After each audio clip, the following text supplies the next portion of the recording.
Hello and welcome to Armchair Analysts podcast. This is the quarter century episode 25 of our show.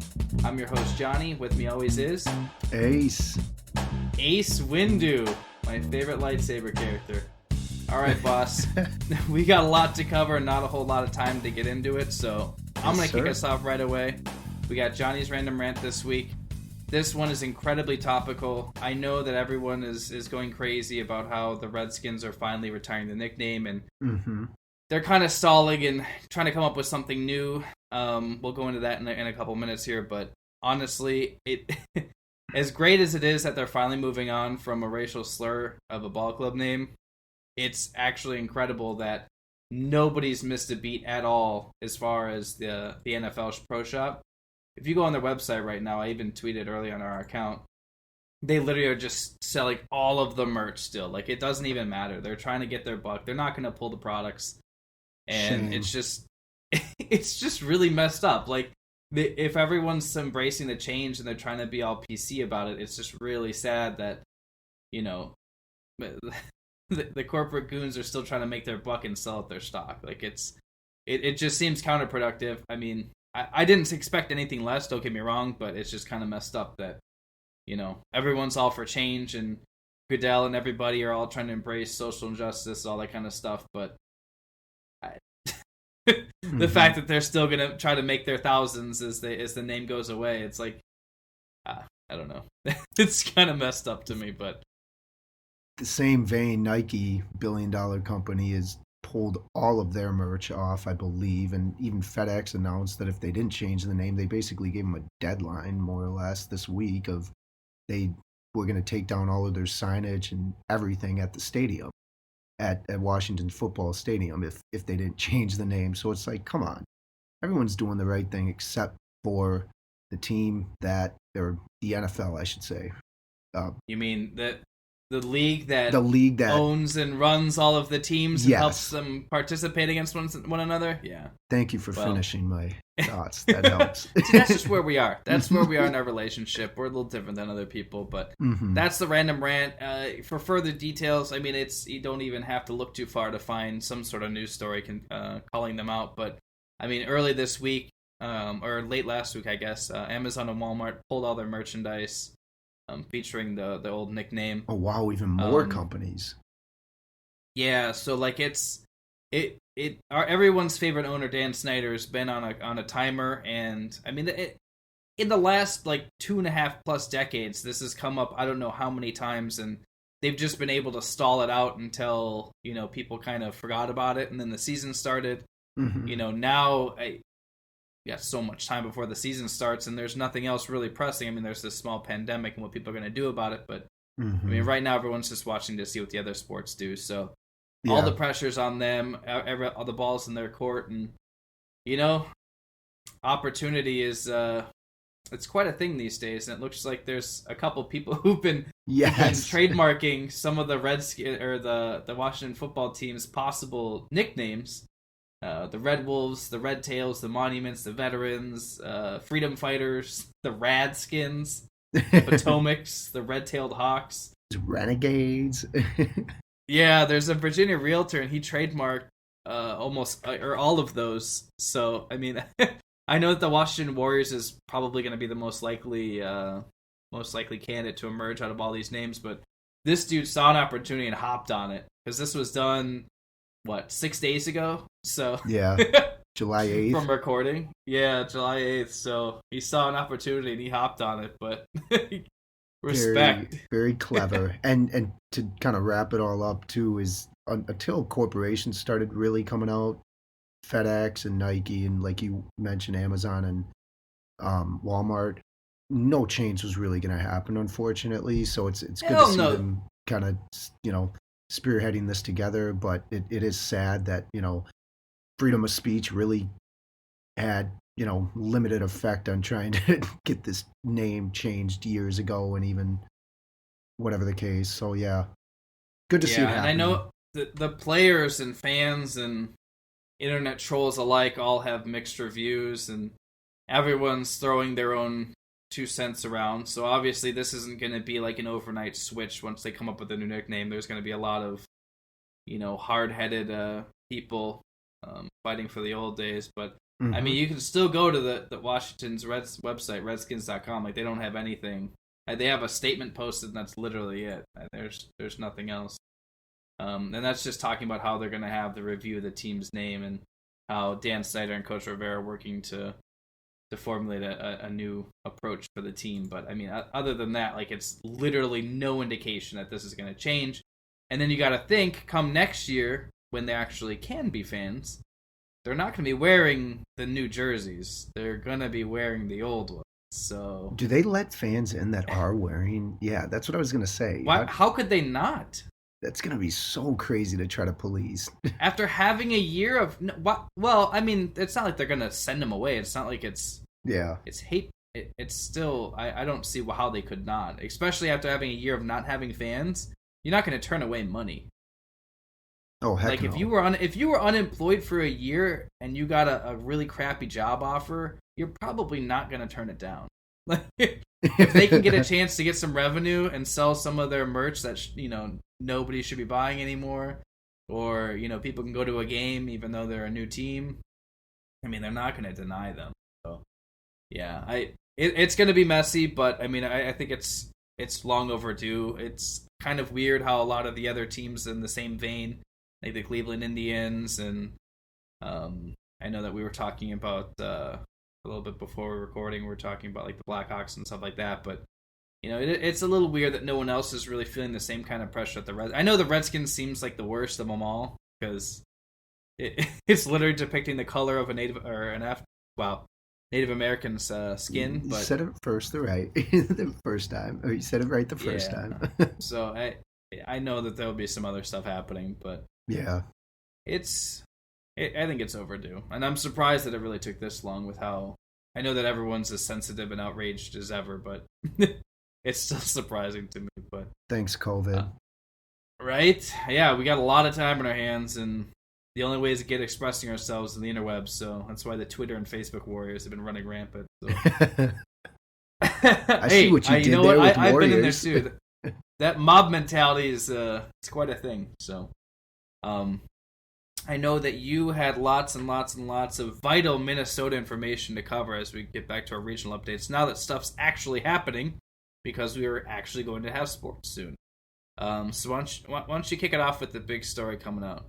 How many of you listeners knew that the St. Paul Saints were back playing? Raise your hands. Oh, wait, you can't. Me. Yeah. The Saints started July 3rd. They're on the same 60-game schedule that the MLB will be on, but they started July 3rd. And playing in Sioux Falls, South Dakota, there's 3 hubs. One's there for the Independent League. The other is in Fargo, and the other is right near you in Milwaukee, Wisconsin. So their season is kicked off. Everything seems to be going pretty smoothly there. I haven't heard any positive tests amongst their team, which is good. Yeah, overall pretty good.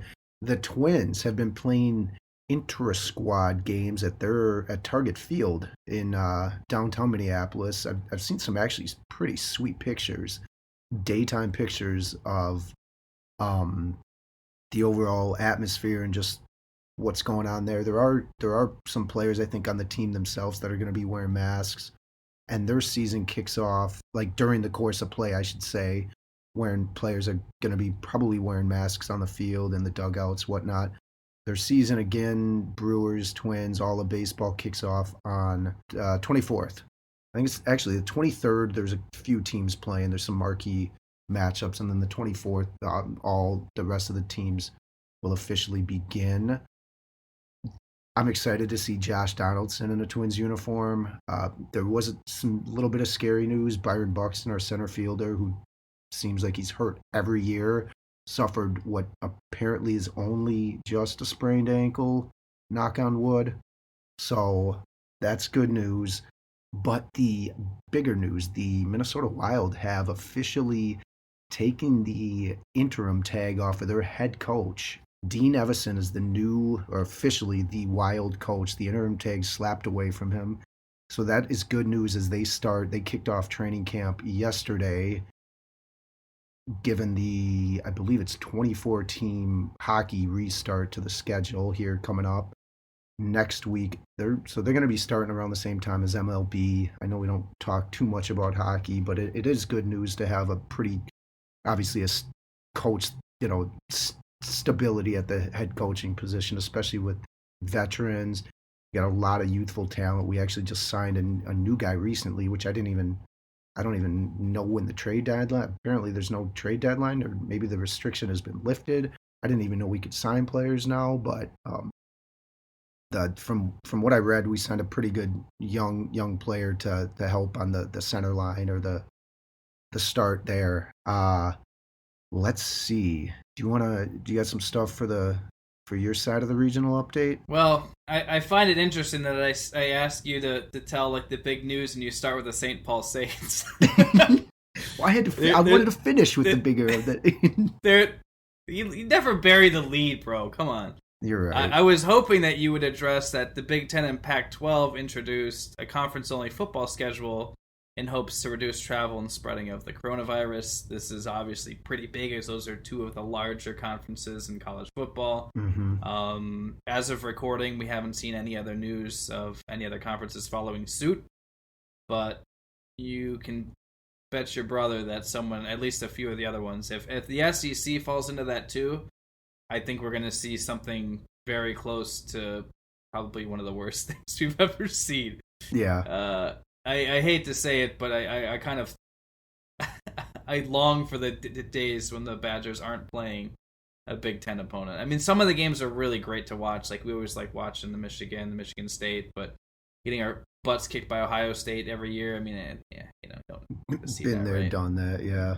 Right? And the interconference plays where you want to see. Exactly, and especially now, it's just if they even attempt to have the playoff games, and it's probably unlikely the Gophers make the top 4 in that playoff championship game, but it's like now when you're playing only interconference, the SEC clearly is going to stand out as the elite conference. So they always do, though. That's the problem. It's like they're playing against the best of the best. So when when it comes time for seeding and actually getting into the playoffs, they've already had extensive workout against some really, really great teams. Mm-hmm. Whereas, I mean, that's the problem with being the Big Ten. Like, yeah, you can have a great record and you look like a great team and you're in the top 10, but when you play a team outside of the Big Ten, you get absolutely annihilated. I mean, even the Buckeyes, like, they look mortal against an SEC squad. So yeah, strength of schedule means squat.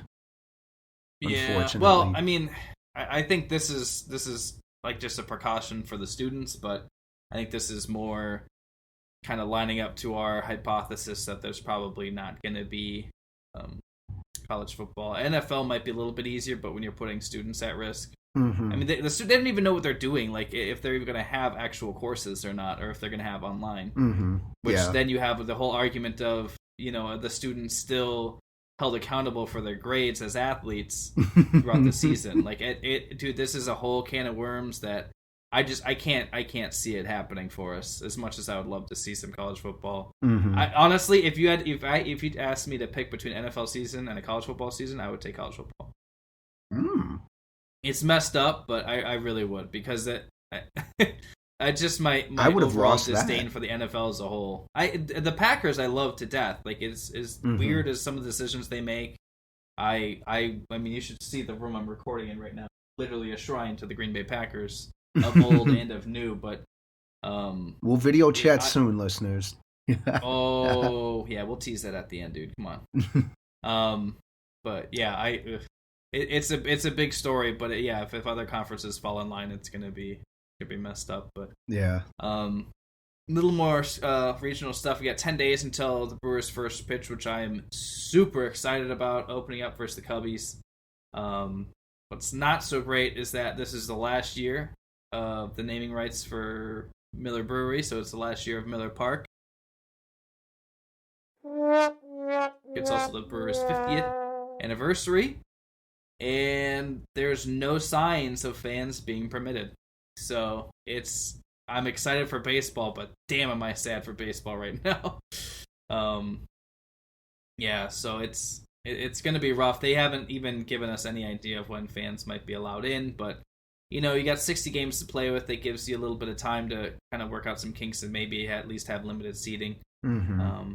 I would throw a pretty penny to go see a game now. Well, that I don't know about you. Baseball, especially most of the stadiums being outdoors, seems like the logical, and I guess even golf for that matter, the logical team like sport to allow fans in the stands for social distancing. But yeah, all right. I'll rescind my statement. I don't even need to get into Miller Park. I just want to tailgate at Miller Park. Yeah, that's a better. That I would be so okay with. Mm-hmm. Don't make me go into the game. I'll listen to the crowd or fan pump noise, whatever. Just let me listen to it on the radio. We get Uke. That's another thing too. We lose it. Uke he's broadcasting the games, but he's not getting any younger.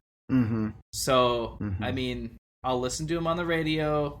Let me get drunk in the parking lot. We'll call it even, okay? We'll call it even. No hard feelings. One other thing, too, that I know that some of my friends and I have been talking about is for $50, you can get a custom cutout of yourself or whatever image you post in the stands.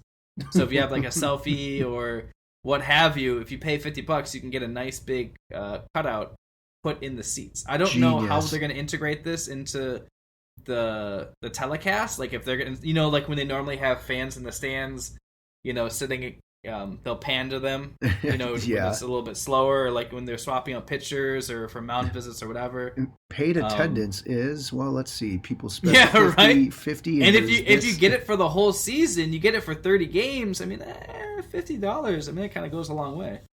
Oh, absolutely. Maybe I'm spending too much money now. I don't know. Take a picture of yourself with an Armchair Analyst t-shirt on there. It'd be a perfect plug. I want to do the same, actually. But yeah, I just thought that was nifty. I kind of have a couple ideas to do it to my friends, but I'm not going to. But yeah, like I said, there's no fans going to be allowed, and there's no real game plan for. I think that they're just holding off to announce it until they've actually gotten some traction in the season before they want to say anything. But pretty sure we're not going to be able to go. But yeah. Anyways, I know you got some PGA stuff you want to squeeze in here. So yeah. Now that golf is my favorite sport, picked up my clubs yesterday. Oh, driving range on Thursday. I'm ready, son. Give me them golf updates. Talk about burying the lead. Colin Morikawa was a rookie last year. He won the tournament. He won one tournament last year, won the tournament last week in Dublin, Ohio, and he's on fire. I mean, there's a lot of players playing well, but ended up winning this past weekend there. Another big tournament coming up here, the Memorial Tournament, always draws pretty well, and it's the first time everyone's going to get the chance to see Mr. Tiger Woods. He'll be back out there. He wanted to take some time off. Yeah, he wanted to take some time off out of respect for social distancing, which he was kind of quoted as saying he knew he drew a lot of people, so he's being somewhat narcissistic about it. But it's like, dude, no fans are there. So what's... Let's be honest. He hurt his back again. Yeah. He needed time to recover. That's a great point. I think there might be something a little, or he's working on something. Either way, excited to, continue to see golf being played. And overall, it's been pretty exciting for the most part. I haven't watched, religiously every single shot because let's be honest, you at some point fall asleep watching all of it. But the overall competition the overall competition has been pretty competitive and whatnot, and so it'll be exciting to see another stacked field this week, especially when you include the likes of Mr. Woods in there. So and next 2 weeks from now, they're going to be in my state, Minnesota, up in Blaine. Which just sucks. They're not going to have fans, but whatever. We expected that, so I can't be too heartbroken about it. So just try fly your drone over and get some pics. Oh my god, yeah! Bring the Stinger up there and take the drone out. Heck yeah, it'll be perfect. Try to record another fart after a tee shot. That would be. Anyways. Yeah. Anyways. So some more NFL news. Eagles officially announced that there will be no fans at home in Philadelphia this season. I feel like this is a lot like the Big Ten Pac-12 announcement, where it's like it's just slow progression of the season not really being a season, and then eventually they're just gonna tell us we're SOL. Yeah, the day the Packers announce it, and I'm really hoping that they haven't already, and I just blocked it out of my mind. But I don't know. I'm gonna pout for a while. I'm gonna sulk for a while. I'm gonna sit in the corner brooding for a while. But I mean, like I said, if it came down to it, I'd probably rather have college football than NFL. But man, this is it's like sports, but not really. We're getting sports, but not really at all. It's bittersweet to say the least. Yeah, and you hate bringing up questions like what the teams are going to do to make up that lost revenue, because at the end of the day, these owners make so much money anyways. But I mean, same with MLB, they're losing a crap ton without having fans in the stands. So, what are they going to do if the problem is, I hate saying if. Like, it's just like, come on, can people just get real with this? And it gets down to overall lack of information shared across the board, given this pandemic, since we started in shutdown. You don't know where the information's coming from and what to trust. So humans aren't meant to stay in limbo this long. Especially like a lot of people like in limbo if they got furloughed from their jobs. With sports being inactive, like the whole point of sports is to have an escape from the real world. So I don't know about you, but I've been in limbo for a little too long for this, so I'm starting to get frustrated. Just tell me. I know they don't want to admit defeat because it's literally their jobs to solve this kind of shit, but come on, man. Like, if it's not going to happen, just say it. Like, now we're just getting like random leaks every couple days, like, oh, no, this is happening. Well, no, this is happening. I kind of a short segue, but I potentially could have came in contact with a friend of a friend that may have tested positive. And so when I was on a call earlier this morning with my doctor, I was asking her these pointed questions. And of course, knowing in the back of my mind, she doesn't, she knows basically as much as I do. It's frustrating. And I even told her that, but it's like, what are you supposed to do? Unfortunately. I mean, but have you seen the symptom list now? The updated CDC symptom list? No. If you're sneezing, if you're coughing, shortness of breath. Like, all of these things. It's like, dude, it's allergy season. I've been sneezing like crazy. Okay, so then it really hasn't changed, because I've seen all of that then, except for the they just laid it out in the simplest of terms. It's just like all of these things could be applying to a ton of people. It's just really... That's what she told me too. She's like, we've been telling our kids for years, wash your hands, make sure when you sneeze or cough that you do it in your shirt, and this time you're going to be wearing a mask. And I wanted to tell her, wait, so you want us all coughing? You're just going to get us more sick, but whatever. I'm just going to rub my mucus all over my mustache. Perfect. Yeah. Great. Awesome. Yes. I love having mucus beard. Fantastic. All right. Before you continue to say disgusting things, and also speaking of masks, the NFL actually came up with their new face shields for the helmets for this upcoming season, and I gotta say, I showed you the picture earlier. It doesn't look that intrusive, but I can't imagine playing with that. I don't know, and I know that the players are pissed. Like J.J. Watt, who is like one of the nicest humans on the planet, he said that if he has to wear this, he's not doing it. He's done. Like, yeah, and he was already on the fence about playing. Yeah, which is really weird. I mean, but honestly though, if you think about it, he doesn't really play anyway. He's missed 36 games since in like the last 4 years. He doesn't really play during the season anyway, which is why he has all this time for the charitable work. I'm not hating against him. I promise. This is a joke. But yeah, I just looking at these helmets, I understand what they're meant to do, but I can't imagine the players doing what they need to do. Which is what I'm saying. Like, if they don't want to do this, the alternative is probably not playing, right? Yeah, that was a question I was just going to ask. How many you have? It's a question I have. How many are going to boycott? Because if you, maybe John will post it on Twitter, Johnny. But it basically is a full face shield above the middle strip or the top half, and then the lower half, it's got like slits under, like in there, so you can at least breathe. But I mean, yeah. I just tweeted it, but yeah, it's ugly as sin, and I can't even imagine how uncomfortable it is. And you got to imagine they're going to be wearing these the whole season. If they end up playing through, and it's December, and you're wearing this, I don't know, man. I feel like it's going to snap, and it's like when it gets really cold, it's just going to get hit once, and it's just going to snap. But yeah, that's another good point. Is how soon or how quickly, how flexible that is. How soon or quickly does that stuff break? If I'm a player, I'm getting to the bench, I'm ripping that shit off. I'll sit away from people, but I'm ripping that thing off. It looks so obnoxious. And that's the thing. It's like a lot of players, like you remember how the visors used to be so cool for a while, and then they just weren't? Like, there's like maybe a handful of players that still wear one. Omar probably being the biggest high-profile player that wears one, but they don't really like the visors, and now they have to have the visors and the mouth part just to prevent touching of the face.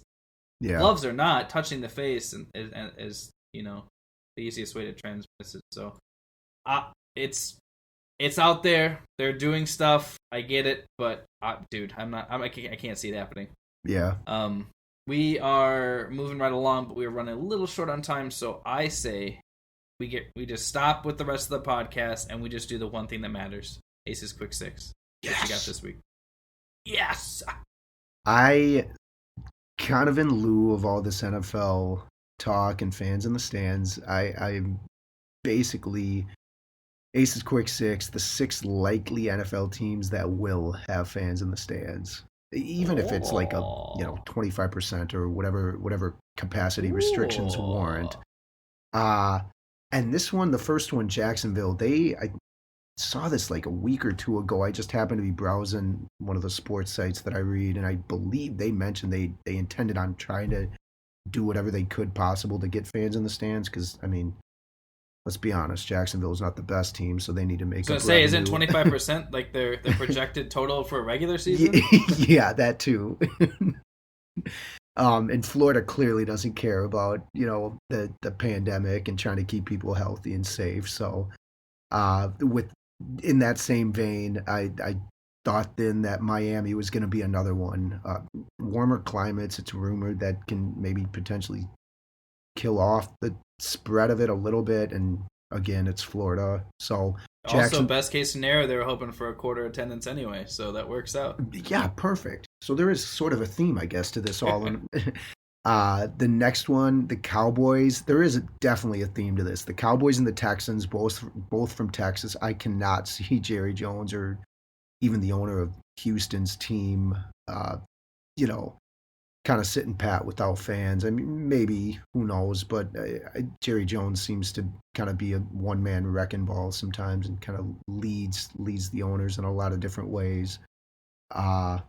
So I think both those teams are likely to have fans. And then the last two, same division, not same states, but the Saints, New Orleans Saints, and the Atlanta Falcons. All southern states, by the way.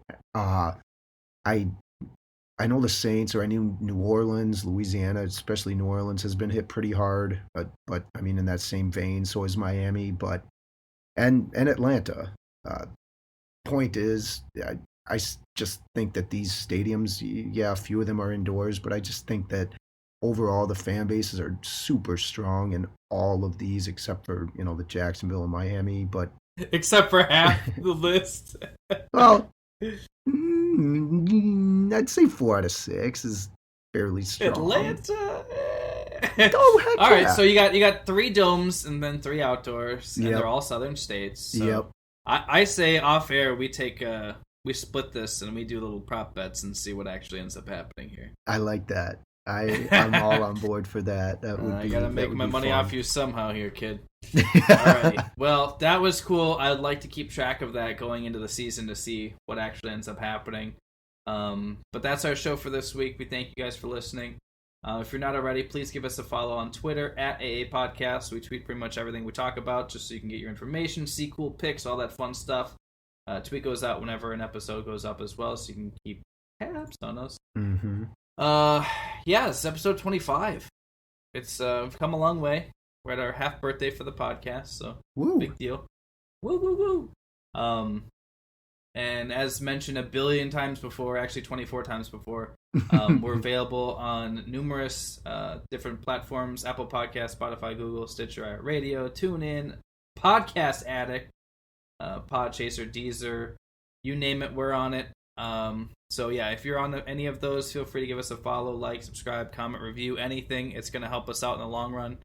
Also, a new feature, if you could go to ratethispodcast.com/armchairpod, whatever device you're on, it'll pull up whatever your podcast app is with us on it, and you can give us a rating. It would help us a ton. Mm-hmm. Also, Ace mentioned this a little bit earlier. We are going to be toying with the idea of a live show and or a video recorded show. Mm-hmm. So the best way to be able to find that is going to be on our YouTube channel. Just search Armchair Analysts, and we'll have that pretty little blue logo, the mic in the middle. That's us. Give us a follow and subscribe, and you'll be privy to anything that happens. So that is our show. I'm Johnny. That's Ace, and we are out. Thank you.